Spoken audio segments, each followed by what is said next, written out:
to show y'all how to make realistic and inexpensive miniature rocks. All we're going to need is floral foam, a way to cut it into shape, and some Modge Podge and paint to finish it off.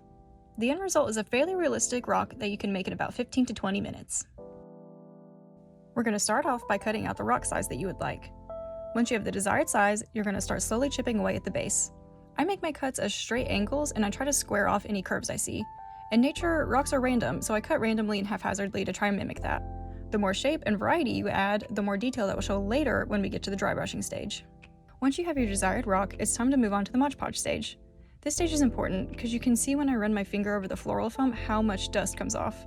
I need to glue down the foam to make sure the dust doesn't get into all the paint. Speaking of the foam dust, it gets everywhere, so be sure you're not wearing anything nice and have a microfiber towel on hand for easy cleanup. When I start to Modge Podge, I try to take a pretty good scoop of it to cover the entire rock in one go.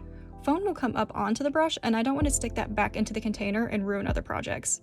Another way to save it from the ever-growing dust layer on everything is to pour a little bit out onto something you can throw away after so that you can re-dip your brush into it and not worry about contamination. Once you get to the very edge, I like to stick something in the base to hold the rock for me so I can Modge Podge the whole thing in one go and not have to wait for the other half to dry before handling it. When it's completely covered on the top, you can either let it air dry, or what I like to do is take my heat gun to it so it dries a lot faster. I will warn you though, using something to make Modge Podge dry faster will create bubbles and a ripple texture. The top layer dries, but the underneath is still wet, so it'll create these air pockets and it'll bubble up, causing the texture to form. I actually like the texture, but some people may want a smoother rock. It's not completely dry here because you can still see the white parts, but the top layer is dry and that's all we need before moving on to the painting stage. I use Apple Barn acrylic paint in pewter gray in the specific demo, but you can paint it whatever color you want. Different biomes and settings have different rocks, so paint yours however fits best for you. When starting to paint, I use something to hold the rock again for me to try and keep from fingerprints from showing. Once your base layer is done, you can again choose to either let it air dry or use a heat gun or blow dryer. On to dry brushing. Take a white acrylic, I use Delta Creative White here, and mix your base color and a little white together to make a lighter version of the base. Then I scoop the color onto a flat surface to load up my dry brush. My dry brush is a super fancy, state-of-the-art old makeup brush. To load the brush, I evenly tap it onto the paint, making sure to cover the entire surface. Then you'll use a blank area to offload all the extra paint. We don't want to add a thick layer of paint, we just want a gentle whisper that paint was on the brush at one time. You can see the surface doesn't have thick spots like how it did when we were loading it. Now all we're going to do is very gently brush over the entire surface of the rock.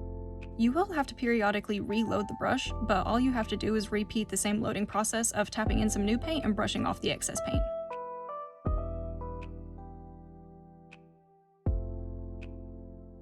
Once the whole surface is evenly dry brushed, I start to go in for the final layer. The final layer is going to be with just white paint instead of a mixed color. You're going to load it up the same way, but apply it differently.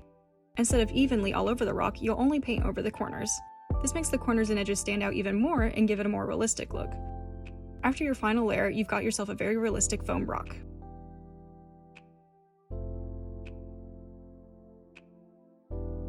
Now you can stop there, but some biomes might require snow or moss. Adding these is super easy. All you do is add a little Modge Podge in places where you think the snow or moss would be, and then use flocking to sprinkle over the glue. I'm going to do one side showing moss example and the other side showing a snow example. After gluing all the nooks and crannies of the rock for the moss, I sprinkle some grass tuft over the glue. Here's moss example.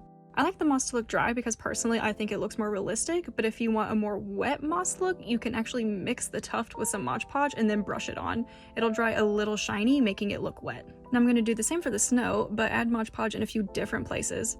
Rather than do the cracks of the rock where moisture would be, I'm going to add it on top where I think snow would have fallen down onto the rock. Once the glue's where you'd like, sprinkle on your snow tuft. I use the Army Painter snow and I think it looks amazing. I gently sprinkle the snow over all the glue and voila, a snowy rock. Here's the rock with both samples now. I think the result is super simple but super effective and adds that much more life to your project.